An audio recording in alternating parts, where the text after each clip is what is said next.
6 ಜನರ DNA ವರದಿ ಬಂದ ಬಳಿಕ ನಿನ್ನೆ ಮೃತದೇಹವನ್ನು ಹಸ್ತಾಂತರ ಮಾಡಲಾಗಿದೆ. ಇಲ್ಲಿ 6 ಜನದ ಮಾತ್ರ ಗೊತ್ತಾಗಿದೆ ಅಂತ ಹೇಳಿ. ಉಳಿದವ್ರ ಕತೆ ಏನು ಹಾಗಾದರೆ? ಬರೀ 6 ಜನ ಇರಲಿಲ್ವಲ್ಲ ವಿಮಾನದಲ್ಲಿ. ದುರಂತ ಸ್ಥಳದಲ್ಲೇ ಬೇರೆ ಬೇರೆ ಟೀಮ್ಗಳು ಬಿಟ್ಬಿಟ್ಟಿವೆ. ಇಲ್ಲಿ ಅದು NSG ಆಗಲಿ, NDRF ಆಗಲಿ, ವಾಯುಪಡೆ ಆಗಲಿ, FSL ಆಗಲಿ, ಫೈರ್ ಬ್ರಿಗೇಡ್ ಆಗಲಿ, AAIB ಆಗಲಿ, DGC ಆಗಲಿ, CASF ಆಗಲಿ, ಎಲ್ಲರೂ ಕೂಡ ಅಲ್ಲೇ ಇದ್ದಾರೆ. ನನ್ನ ಪಾಯಿಂಟ್ ಇಲ್ಲಿ ಮೇಡಮ್, ಈಗ ಈ ಸಂಗ್ರಹಣೆಯ ಸವಾಲು ಹೇಗೆ? ಅದೇ ಚಾಲೆಂಜ್ ಅಂತ ಹೇಳ್ತಾರೆ ಮೊದಲು. ಸಂಬಂಧಿಕರಿಂದ ಕರೆದ ತಕ್ಷಣ ನಿಮ್ಗೆ ಕೂದಲು ಸ್ಯಾಂಪಲ್ ಕೊಡ್ರಪ್ಪ, ಬ್ಲಡ್ ಕೊಡ್ರಪ್ಪ ಅಂದರೆ ಕೊಟ್ಬಿಡ್ತಾರೆ ಅವರು. ಈ ಸಂಗ್ರಹಣೆಯ ಅಲ್ಲೇ ಅದೇ ಚಾಲೆಂಜ್ ಇರೋದು.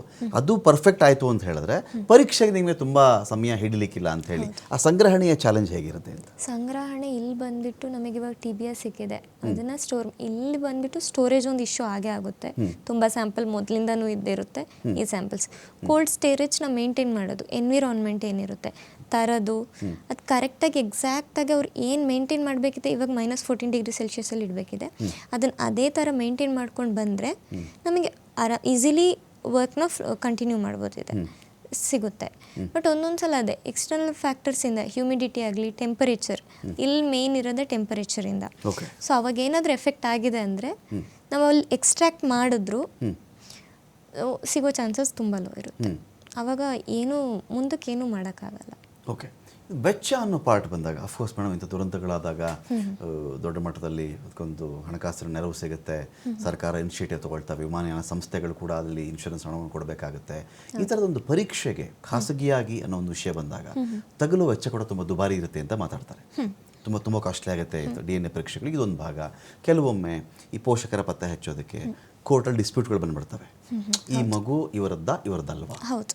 ಆ ಡಿಸ್ಪ್ಯೂಟ್ ಬಂದಾಗಲೂ ಕೂಡ DNA ಪರೀಕ್ಷೆಗೆ ಒಳಪಡ್ತಾರಲ್ವಾ? ವೆಚ್ಚಗಳು ಅದರದ್ದು ಹೇಗೆ?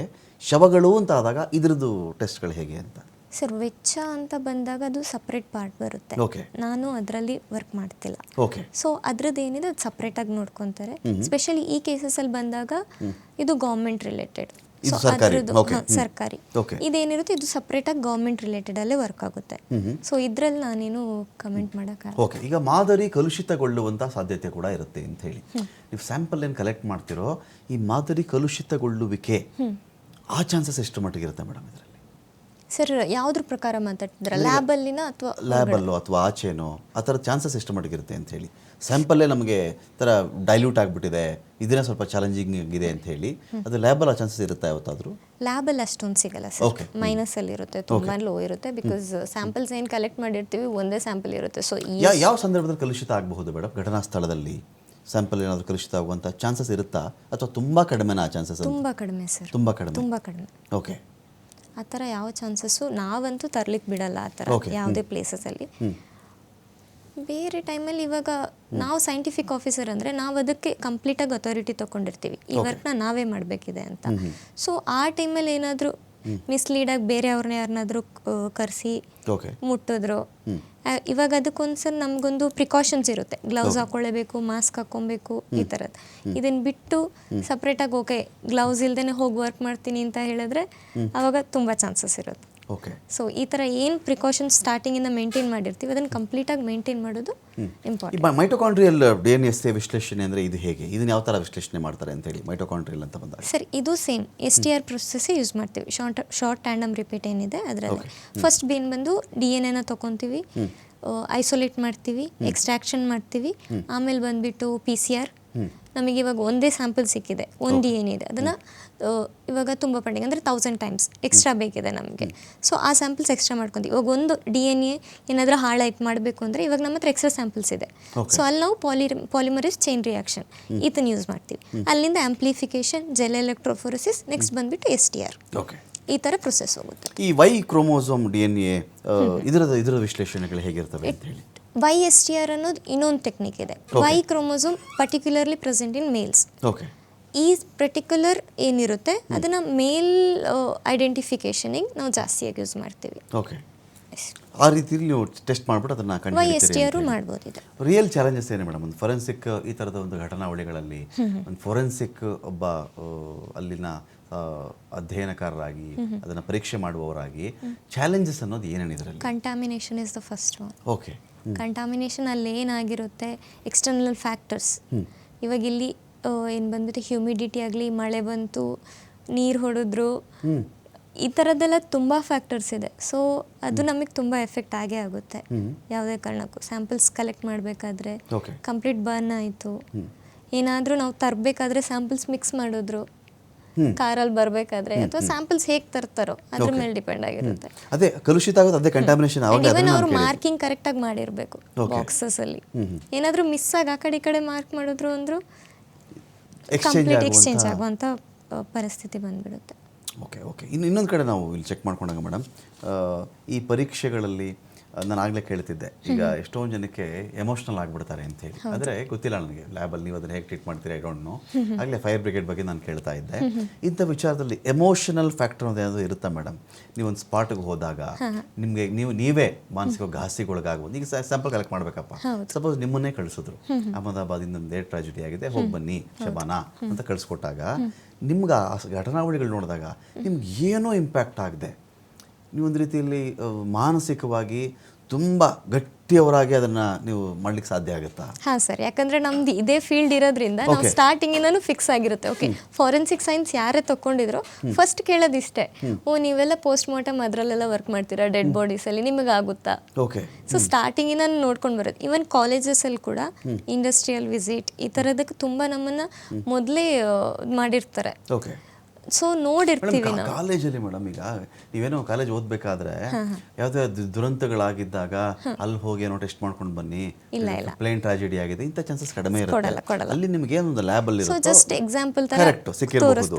ಬಟ್ ನಿಮ್ಗೊಂದು ರಿಯಲ್ ಆಗಿ ಥರದೊಂದು ಚೆಕ್ ಮಾಡಿಬಿಡಿ, ನೀವು ಹೋಗಿ ಬನ್ನಿ ಸ್ಯಾಂಪಲ್ ಕಲೆಕ್ಟ್ ಮಾಡಿ ಅಂದಾಗ ಎಂಟೈರ್ಲಿ ಆ ಸಿಚುವೇಶನ್ನೇ ಬೇರೆ, ಫಿಕ್ಸ್ ಆಗಿ ಹೋಗ್ಬಿಡ್ತೀವಿ. ಈಜಿನ ಬಗ್ಗೆ ನಾವು ಪುಸ್ತಕದಲ್ಲಿ ಓದ್ಕೊಂಡು ಹೋಗೋದು ಬೇರೆ, ಸ್ವಿಮ್ಮಿಂಗ್ ಬಗ್ಗೆ ನೀರಲ್ಲಿ ಬಿದ್ದಾಗ ಆ ಕಥೆನೇ ಬೇರೆ ಇರುತ್ತೆ. ಹೇಗೆ ಇದು ಹೇಗೆ ಸಾಧ್ಯ ಅಂತ ಹೇಳಿ ಅಷ್ಟು ನೀವು ಗಟ್ಟಿಯಾಗಿರೋದು? ಇವಾಗ ಈ ಫೀಲ್ಡಿಗೆ ಬಂದ್ಮೇಲೆ ನಾವು ಒಂಥರ ಫಿಕ್ಸ್ ಆಗಿರ್ತೀವಿ. ಓಕೆ, ನಮ್ದು ಇದೇ ವರ್ಕ್, ನಾವು ಇರೋದೇ ಇದ್ರಲ್ಲಿ, ಸೊ ಏನು ಮಾಡೋಕ್ಕಾಗಲ್ಲ. ನಾವು ಇವಾಗ ಚೂಸ್ ಮಾಡಿದೀವಿ ಅಂದ್ರೆ ನಾವು ಫಸ್ಟ್ ನಾವು ಫಿಕ್ಸ್ ಆಗಿರ್ತೀವಿ ಮೈಂಡಲ್ಲಿ. ಓಕೆ, ನಂದು ಈ ವರ್ಕ್ ನಾನು ಇದನ್ನ ಮಾಡಲೇಬೇಕು, ಸೊ ಅದ್ರಲ್ಲಿ ಹೋಗ್ತಿರ್ತೀವಿ. ನೀವು ಘಟನಾ ಸ್ಥಳದಲ್ಲಿ ಇರ್ತಕ್ಕಂಥ ಬಾಡಿಗಳು ಅಥವಾ ಶವಾಗಾರದಲ್ಲಿ ಇಟ್ಟಿರ್ತಾರಲ್ಲ, ಅಲ್ಲಿ ಹೋಗಿ ನೀವು ಕಲೆಕ್ಟ್ ಮಾಡೋದು ಇದನ್ನು? ಅವರೇ ಸಪ್ರೇಟ್ ಮಾಡಿರ್ತಾರೆ. ಪೋಸ್ಟ್ ಮಾರ್ಟಮಿಗೆ ಬಂದು ಫಾರೆನ್ಸಿಕ್ ಮೆಡಿಸಿನ್ಸ್ ಅಂತ ಮಾಡಿರ್ತಾರೆ. ಓಕೆ. ಸೊ ಅವ್ರು ಕಲೆಕ್ಟ್ ಮಾಡ್ತಾರೆ. ಸೊ ಅವ್ರು ಕಲೆಕ್ಟ್ ಮಾಡಿ ಕಂಪ್ಲೀಟಾಗಿ ಸ್ಟೋರ್ ಮಾಡಿರ್ತಾರೆ, ಅಲ್ಲಿಂದ ನಮಗೆ ಬರುತ್ತೆ. ಸೊ ನಮ್ದು ಏನಿರುತ್ತೆ complete work in lab. Okay, ನಿಮ್ಮ ಲ್ಯಾಬಲ್ಲಿ ಇರ್ತಾರೆ. ಈಗ ನಿಮ್ಮ ಲ್ಯಾಬ್ನ ಪ್ರಕಾರ ಹೋದಾಗಲೂ ಕೂಡ ಅದರಲ್ಲೂ ಒಂದು ತಂಡ ಅಲ್ಲ ಹೋಗ್ಲೇಬೇಕಲ್ಲ? ಹಾಂ, ಅಲ್ಲಿ ನೋಡಕ್ಕೆ ಒಬ್ರು ಇರಲೇಬೇಕಲ್ಲ. ಆ ತಂಡ ಇದ್ದು ಅವ್ರು ಬರ್ಕೊಂಡು ಮಾರ್ಕ್ ಮಾಡ್ಕೊಂಡು ಅವರು ಮಾಡಿರ್ತಾರೆ. ಬಟ್ ನಮ್ಮ ಸೇಫರ್ ಸೈಡಿಗೆ ನಾವು ಒಬ್ರು ಹೋದ್ರು ಇಟ್ಸ್ ಗುಡ್. ಬಟ್ ಅವಾಗೇನು ನಿಮಗೆ ಅದೇನು ನಿಮಗೆ ಮಾನಸಿಕವಾಗಿ ನಿಮಗೆ ಘಾಸಿ ಉಂಟು ಮಾಡಲ್ಲ? ಇಲ್ಲ ಸರ್. ಯಾಕೆಂದರೆ ಆ ಫೈರ್ ಬ್ರಿಗೇಡ್ ನಾನು ಕೇಳ್ತಿದ್ದೆನಲ್ಲ ಮೇಡಮ್, ಒಬ್ಬ ಫೈರ್ ಬ್ರಿಗೇಡ್ ಅವರೇ ಬಹಳ ಡೌನ್ ಆಗಿಬಿಟ್ಟಿದ್ದಾರೆ. ಅವ್ರಿಗೇನು ಬೇಜಾರಾಗಿರೋದು ಅಂದರೆ, ಪ್ರತಿಯೊಬ್ಬ ಫೈರ್ ಬ್ರಿಗೇಡ್ ಅವನು ಹೋದಾಗ ಅವನ ಮೊದಲ ಗೋಲ್ ಏನಂದರೆ, ನಾನು ಮ್ಯಾಕ್ಸಿಮಮ್ ಇದರಲ್ಲಿ ಜೀವಹಾನಿ ತಪ್ಪಿಸ್ತೀನಿ, ನಾನು ಮ್ಯಾಕ್ಸಿಮಮ್ ಆಸ್ತಿ ಹಾನಿ ತಪ್ಪಿಸ್ತೀನಿ, ನಾನು ಫಸ್ಟ್ ಗೋಲ್ ಒಂದು. ಇದರಲ್ಲಿ ನಾನು ಎಷ್ಟು ಜನರನ್ನ ಉಳಿಸ್ತೆ ಅನ್ನೋದ್ರ ಮೇಲೆ ಅವ್ನು ಖುಷಿ ಅಡಗಿರುತ್ತೆ. ಅದರಲ್ಲಿ ಟ್ರಾಜಿಡಿ ನಡೆದು ಹೋಗಿದೆ, ಮನೆಗೆ ಬೆಂಕಿ ಬಿದ್ದುಬಿಟ್ಟಿದೆ, ಅಲ್ಲಿ ಯಾರೋ ಸಾಯ್ದಿರೋ ಥರ ಮಾಡಬೇಕು ಅಂತ ಅಂದ್ಕೊಳ್ತಾನೆ, ಆಗಲ್ಲ. ಎಷ್ಟೋ ಸಂದರ್ಭದಲ್ಲಿ ನೋಡ್ತಾನೆ ಒಂದು ಮನೆ ಉರಿದು ಹೋಗ್ತಾ ಇರುತ್ತೆ, ಇಲ್ಲ ಮಕ್ಕಳು ಅಜ್ಜಿನೋ ಗಂಡ ಹೆಂಡ್ತಿನೋ ಉರಿದು ಹೋಗ್ತಿರ್ತಾರೆ. ಆ ಥರದ ಘಾಸಿಗಳ ಬಗ್ಗೆ ನಾನು ನಿಮ್ಗೆ ಕೇಳ್ತಾ ಇದ್ದೀನಿ. ಆಗಲ್ಲ ಅನ್ಬೇಕಾದ್ರೆ ಒಂದ್ಸಲಕ್ಕೆ ಫೀಲ್ ಆಗುತ್ತೆ, ಬಟ್ ಅದು ಲೇಟರ್ ಪಾರ್ಟ್. ಫಸ್ಟ್ ನಾವು ಫೋಕಸ್ ಮಾಡಬೇಕಾಗಿರುತ್ತೆ, ನಮ್ಮ ಏನು ವರ್ಕ್ ಇದೆ. ಒಂದು ಸಿಕ್ಕಿಲ್ಲ ಅಂದ ತಕ್ಷಣ ಅಯ್ಯೋ ಸಿಕ್ಕಿಲ್ಲ ಅಂತ ಅಲ್ಲೇ ಕೂತ್ಕೊಂಡ್ರೆ ನೆಕ್ಸ್ಟ್ ಒನ್ನಿಗೆ ನಾವು ಫೋಕಸ್ ಮಾಡೋಕ್ಕಾಗಲ್ಲ. ಸೊ ಅದನ್ನು ಕರೆಕ್ಟ್ ಆ ಮೈಂಡ್ ಸೆಟ್ನ ಏನಿದೆ ಆಗಲ್ಲ ಅನ್ನೋದಿರುತ್ತೆ, ಕಂಪ್ಲೀಟ್ ತೆಗೆದು 100% ನಾವು ಶೋರಾಗಿ ಹೋಗಿರ್ತೀವಿ ಮಾಡಲೇಬೇಕಿದೆ ಅಂತ. ಓಕೆ, ಆಗಿಲ್ಲ ಅಂದಮೇಲೆ ಓಕೆ ಸಂಜೆ ಅಷ್ಟೊತ್ತಿಗೆ ಒಂದು ಸ್ವಲ್ಪ ಫೀಲ್ ಆಗುತ್ತೆ, ಬಟ್ ನೆಕ್ಸ್ಟ್ ಡೇ ನಾವು ಮತ್ತೆ ಅದೇ ವರ್ಕ್ ಮಾಡಬೇಕು. ಸೊ ಕರೆಕ್ಟಾಗಿ ಫಿಕ್ಸ್ ಆಗಿ ಹೋಗಬೇಕು. ಬಾಡಿ ಡಿಕಂಪೋಸ್ ಆಗೋದು ಚಾಲೆಂಜ್ ನಿಮಗೆ, ಅಥವಾ ಬಾಡಿ ಬರ್ನ್ ಆಗಿರೋದು ಚಾಲೆಂಜ್ ನಿಮಗೆ? ಬರ್ನ್ ಆಗಿರೋದು ಬೇರೆ, ಕೆಲವರು ಸೀಮೆಣ್ಣೆ ಸುರ್ಕೊಂಡು ಬೆಂಕಿ ಹಚ್ಕೊಳ್ತಾರೆ. ಈಗ ಪೆಟ್ರೋಲ್ ಅಂತ ಬಂದಾಗ ಅದು ಬರ್ನ್ ಲೆವೆಲ್ಲೇ ಬೇರೆ ಇರುತ್ತೆ. ಒಂದು ಬ್ಲಾಸ್ಟ್ ಆದಾಗ ಅದರದೇ ಬೇರೆ, ಒಂದು ಪಟಾಕಿ ಕಾರ್ಖಾನೆ ಸ್ಫೋಟ ಆದಾಗ ಅದರದ್ದು ಇರುತ್ತೆ, ಬೇರೆ ಬೇರೆ ಬೇರೆ ಬೇರೆ ಕೆಮಿಕಲ್ಗಳು. ಮೇಡಮ್ ಇವೆಲ್ಲ ಚಾಲೆಂಜ್ ಯಾವ್ದು ಇದರಲ್ಲಿ ಅಂತ? Sir, challenge depends on the situation. Okay, ಇವಾಗ ಈ ಥರ ಸಿಚುವೇಶನ್ಸ್ ಬಂದರೆ ಅದರಲ್ಲಿರೋ ಚಾಲೆಂಜಸ್ಸೇ ಬೇರೆ. ಯಾವುದೋ ಒಂದು ಬಾಡಿ ಸಾಯಿಸ್ಬಿಟ್ಟಿದಾರಪ್ಪ, ಸಾಯಿಸಿ ಎಷ್ಟೋ ದಿನ ಆಗೋಗ್ಬಿಟ್ಟಿದೆ, ಒಂದು 20-25 ದಿನ ಆಗ್ಬಿಟ್ಟಿದೆ, ಕೊಳತು ಹೋಗಿದೆ ಬಾಡಿ, ಅದ್ರದ್ದು ಯಾರ್ದು ಅಂತಾನೆ ಮುಖಾನೆ ಗುರುತೇ ಸಿಗ್ತಾ ಇಲ್ಲ. ಅವಾಗ ಬಂದ್ಬಿಟ್ಟು ಎಂಟೊಮಾಲಜಿ ಅನ್ನೋದು ಬರುತ್ತೆ, ಫಾರೆನ್ಸಿಕ್ ಎಂಟೊಮಾಲಜಿ ಬರುತ್ತೆ, ಫಾರೆನ್ಸಿಕ್ ಆಂಥ್ರೋಪಾಲಜಿ ಬರುತ್ತೆ ಬೋನ್ಸಿಗೆ. ಎಂಟೊಮಾಲಜಿಸ್ಟ್ ಬಂದು ಸ್ಟಡಿ ಆಫ್ ಇನ್ಸೆಕ್ಟ್ಸ್, ಇದ್ರ ಬಗ್ಗೆ ಯಾವ ಟೈಮಿಗೆ ಎಷ್ಟೊತ್ತಿಗೆ ಆಗಿದೆ, ಇದು ಎಷ್ಟು ವರ್ಷ ಎಷ್ಟು ತಿಂಗಳಾಯಿತು, ಯಾವ್ಯಾವ ಇನ್ಸೆಕ್ಟ್ ಸಿಕ್ಕಿರುತ್ತೆ ಅದ್ರ ಮೇಲೆ. ಆ ಸ್ಟಡೀಸ್ ಬಂದ್ಬಿಟ್ಟು ಸಪ್ರೇಟೇ ಇದೆ, ಇದು ಬಂದ್ಬಿಟ್ಟು ಸಪ್ರೇಟೇ ಬರುತ್ತೆ. ಸುಟ್ಟಿರೋದ್ರಲ್ಲಿ ನಿಮ್ಗೆ ಯಾರಾದರೂ ಈ ಪೆಟ್ರೋಲ್ ಸಿಮೆಂಟನ್ನು ಸುರ್ಕೊಂಡು ಸತ್ತಿರ್ತಾರಲ್ಲ, ಇದು ದೊಡ್ಡ ಸವಾಲಾಗ್ಲಿಕ್ಕಿಲ್ಲ ನಿಮಗೆ? ಅಕಸ್ಮಾತ್ ಅದನ್ನ ನಾವು ಪತ್ತೆ ಹಚ್ಚಬೇಕು ಅಂದ್ರೆ ಯಾರೋ ಸಾಯಿಸಿ ಪೆಟ್ರೋಲ್ ಸುರಿದು ಸುಟ್ಟಾಕಿರ್ತಾನೆ, ಅದು ದೊಡ್ಡ ಸವಾಲಾಗಲ್ಲ ನಿಮಗೆ? ಈ ಥರದ ಬ್ಲಾಸ್ಟ್ಗಳು ಚಾಲೆಂಜಿಂಗ್ ನಿಮಗೆ? ಇಂಪ್ಯಾಕ್ಟ್ ಎಷ್ಟಾಗಿರುತ್ತೆ ಅದ್ರ ಮೇಲೆ ಅಷ್ಟೇ ಚಾಲೆಂಜಸ್ ಕೂಡ ಇರುತ್ತೆ. ಓಕೆ, ಒಂದೊಂದು ರಿಪೋರ್ಟ್ ಕೊಡ್ಲಿಕ್ಕೆ ಮೇಡಮ್, ಈಗ 265ಕ್ಕಿಂತ ಜಾಸ್ತಿ ಜನ ತೀರ್ಕೊಂಡಿದ್ದಾರೆ ಅಲ್ಲಿ. 265 ಜನದಲ್ಲಿ ನಮಗೆ ಸಿಕ್ಕಿರೋದು ಈಗ 6 ಜನ. ಈ 6 ಜನ ಬೇಗ ಸಿಗಕ್ಕೆ ಏನು ಕಾರಣ ಆಗುತ್ತೆ? ಅದು DNA ಟೆಸ್ಟೇ ಆಗಿರೋದು. ಇನ್ನು ಉಳಿದವ್ರ ಟೆಸ್ಟ್ ಇನ್ನು ಯಾಕಪ್ಪ ಬರಲಿಲ್ಲ, ಏನು ಹಂತವಾಗಿ ಯಾಕಾಗುತ್ತೆ ತಗೊಳ್ಳೋ ಜನರಲ್ ಕ್ವಶನ್ ಇದೇ ಇರುತ್ತೆ. ಇದು ವೈ ಅಂತ.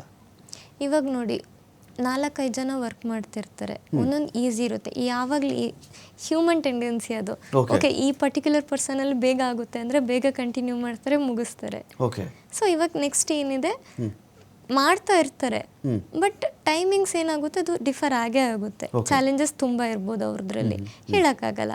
ಅದನ್ನು ಹೌದು, ಜನಸಾಮಾನ್ಯರಿಗೆ ಅರ್ಥ ಮಾಡ್ಕೊಳ್ಳೋದು ತುಂಬ ಕಷ್ಟ ಆಗಿರುತ್ತೆ. ಅವ್ರು ಹೇಳ್ತಿರ್ತಾರೆ, ಕೇಳ್ತಾರೆ, ಬಟ್ ಅವ್ರಿಗೆ ನಾವು ಹೇಳೋವಷ್ಟು ಹೇಳ್ಬೋದು, ಕೆಲವ್ರು ಅರ್ಥ ಮಾಡ್ಕೊತಾರೆ ಆ ಥರದ ಸಿಚುವೇಶನ್ ಬಂದರೆ. Fine. Thank you so much Shabana ಅವರೇ, ಇಷ್ಟು ಹೊತ್ತು ಈ ಚರ್ಚೆಯಲ್ಲಿ ಪಾಲ್ಗೊಂಡು ಸಾಕಷ್ಟು ವಿಷಯಗಳ ಬಗ್ಗೆ ಮಾಹಿತಿ ಕೊಟ್ಟಿದ್ರಿ. Thank you so much. ಆದಷ್ಟು ಬೇಗ ಇಲ್ಲಿ ಯಾರೆಲ್ಲ ಅಹಮದಾಬಾದ್ನ ಟ್ರಾಜಿಡಿಯಲ್ಲಿ ಮೃತಪಟ್ಟಿದ್ದಾರೋ ಅವರ ಫ್ಯಾಮಿಲಿಯವರದ್ದು ಒಂದು ಕಡೆ ಅವರ ಗೋಳು, ಅವರ ಅಸಹಾಯಕತೆ, ಅವ್ರಿಗಾಗಿರೋ ನಷ್ಟ ಯಾರ್ಯಾರಿಗೂ ಬೇಡ. ಅದು ಇನ್ನೊಂದು ಭಾಗದಲ್ಲಿ ಈ ನಷ್ಟವನ್ನು ಇನ್ಶೂರೆನ್ಸ್ ಕಂಪನಿಯನ್ನು, ಹಣದ ನಷ್ಟ ಆಗಿದ್ದರೆ ಇನ್ಶೂರೆನ್ಸ್ ಕಂಪನಿ ಬೇರೆ ಬೇರೆ ಇನ್ಶೂರೆನ್ಸ್ಗಳು ಕೊಡಬಹುದು. ಬಿಡಿ, ಹಣದ ಪಾಠ ಬಿಟ್ಕೊಳ್ಳೋಣ ನಾವು, ತೀರಾ ಜೀವನದ ಭದ್ರತೆಗೆ ಕಷ್ಟನೋ ಇಲ್ಲ ಅಂತ ಅಂದ್ಕೊಳ್ಳೋಣ ನಾವು. ಒಂದಷ್ಟು ಹಣ ಬರುತ್ತಪ್ಪ ಅವ್ರಿಗೆ ವಿಮಾನ ಸಂಸ್ಥೆ ಕಡೆಯಿಂದ, ಅವ್ರು ಮಾಡಿರ್ತಕ್ಕಂಥ ಇನ್ಶೂರೆನ್ಸ್ಗಳು ಥ್ರೂ ಬ್ಯಾಂಕ್, ಸ್ವಲ್ಪ ಕಾರ್ಡ್ಗಳ ಕಡೆಯಿಂದ. ಆದರೆ ಎಮೋಷನಲ್ ಆಗಿ ಅವ್ರಿಗೆ ಆಗಿರ್ತಕ್ಕಂಥ ನಷ್ಟ ಇದೆಯಲ್ಲ, ಇದು ಅವರ ಜೀವಮಾನದಲ್ಲೇ ಯಾರ್ಯಾರು ಭರಿಸೋಕ್ಕಾಗಲ್ಲ. ಇದ್ರ ಜೊತೆಗೇನು ಅಂದರೆ ಯಾವುದು ಬಾಡಿ ಅಂತಲೇ ಗೊತ್ತಾಗದೇ ಇರೋ ಸ್ಥಿತಿ ಇರುತ್ತಲ್ಲ, ಇಂಥ ಒಂದು ಟೈಮಲ್ಲಿ ಅಹಮದಾಬಾದಲ್ಲಿ ಯಾವೆಲ್ಲ ಲ್ಯಾಬ್ಗಳು ಇನ್ವಾಲ್ವ್ ಆಗಿ ಅವರ ಫ್ಯಾಮಿಲಿಯವರಿಗೆ, ಅವರ ಮನೆಯವರಿಗೆ, ಅವರ ಸಂಬಂಧಿಕರ ಶವಗಳನ್ನು ಆದಷ್ಟು ಬೇಗ ಪರೀಕ್ಷೆ ಮುಗಿಸಿ, DNA ಟೆಸ್ಟ್ಗಳನ್ನು ಮುಗಿಸಿ ಬೇಗ ಹಸ್ತಾಂತರ ಮಾಡಿ ಅವರ ಮುಂದಿನ